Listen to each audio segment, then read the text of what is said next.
Welcome to Self-Publishing with Ally, proudly sponsored by Publish Me, helping indie authors succeed globally with expert translation, tailored marketing, and publishing support. From first draft to international launch, Publish Me ensures your book reaches readers everywhere. Visit publishme.me. And now, here's your host for Self-Publishing with Ally, Dan Holloway.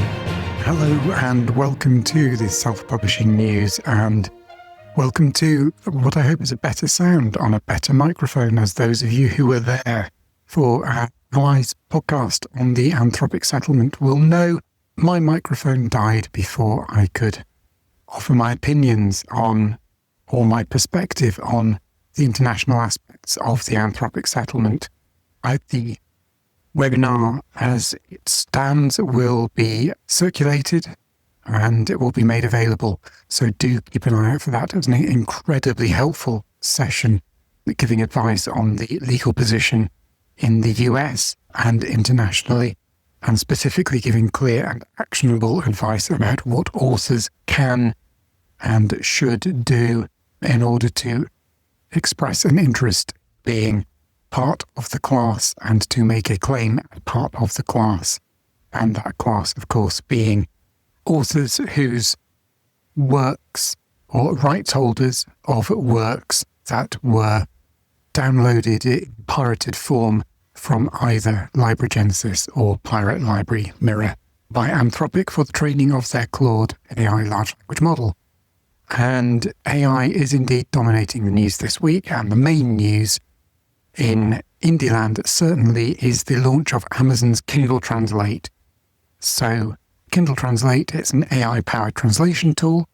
It translates between Spanish and English, and by that I understand it to mean it will translate from Spanish into English, and it will translate from English into Spanish. It also translates from German into English. So it's quite limited at the moment, but it does offer up access to one of the largest global markets, and that's the Spanish-speaking global market. The reason behind this, Amazon has said, is that at present, only 5% or fewer of the titles available on Amazon are available in more than one language. So a massive proportion of potential market is not being exploited, and potential rights are not being exploited by rights holders. So those of you who have been around for some time, or even a year or so, will know that this is the case that was originally made in favour of AI voice generation tools, that at present there is a largely underexploited set of rights because so few titles that could be available in these different formats are actually available in them. And just as AI voice generation was pitched as a way of not of replacing human voice narrators, but of offering up possibilities for those who couldn't afford human voice narrators, so Kindle Translated pitching itself not as replacing translation services, but as offering a way for people who can't afford a translator to enter the translation market and expand the way that they exploit the rights in their work. One of the interesting things that they say is that they are aware that AI-generated translation is not perfect, and they are therefore making available an option either to publish straight away or to check what you have published. And as several people have pointed out, this kind of means that in order to check the translation, you probably need a translator anyway, so therefore the cost benefit might be less than you think. Otherwise, you're putting out there translations whose reliability you really don't know. Obviously, there will be a reputational potential risk with that. I've yet to see the reaction from the translation community. I do know that, as I've reported in the past, translators are amongst those who have reported concerns, and not only concerns about AI, but actual loss of earnings to AI translation. Obviously, we also know platforms like Duolingo have been very controversial in their use of AI. So I imagine there will be a response, and when there is, I will of course report on it. And also rounding out the news, another AI story, this time thanks to Anna Featherston, our Australian ambassador, for bringing us a win for creatives in Australia. So, this is about data mining exceptions and text data mining exceptions.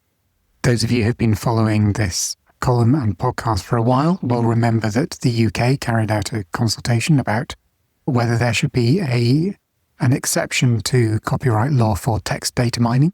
It's a very dry-sounding subject, but actually the details are really, really important, because a data mining exception essentially means that the copyright law that applies to you and I, if you own a big tech company and you need to use large data sets to train your large language models, the copyright law wouldn't necessarily apply to you. There would be an exception in copyright law if what you are doing is using a large data set to train AI. It's something that tech firms see as being essential to being able to innovate and expand and offer what they see as improving services that benefit humankind and benefit innovation. It's something, obviously, that is very much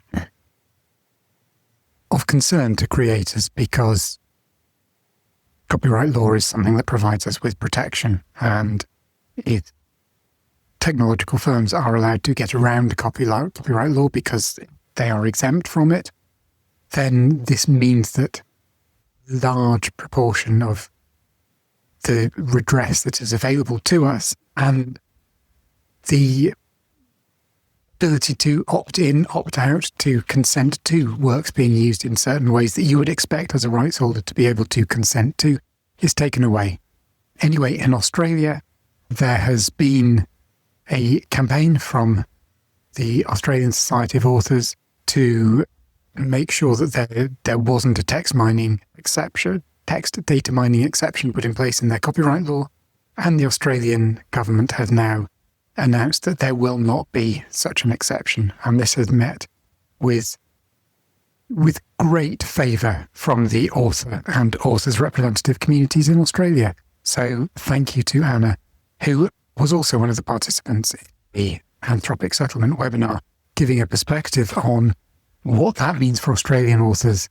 So thank you to her for pointing me to that, and great news to show that pressure from creative groups can actually affect the decisions that are made at a national level. And with that, I look forward to speaking to you at the same time next week. You've been listening to Self-Publishing with Ally, proudly sponsored by PublishMe, helping indie authors succeed globally with expert translation, tailored marketing, and publishing support. From first draft to international launch, PublishMe ensures your book reaches readers everywhere. Visit publishme.me, and if you haven't already, we invite you to join our association and become a self-publishing ally. You can do that at allianceindependentauthors.org.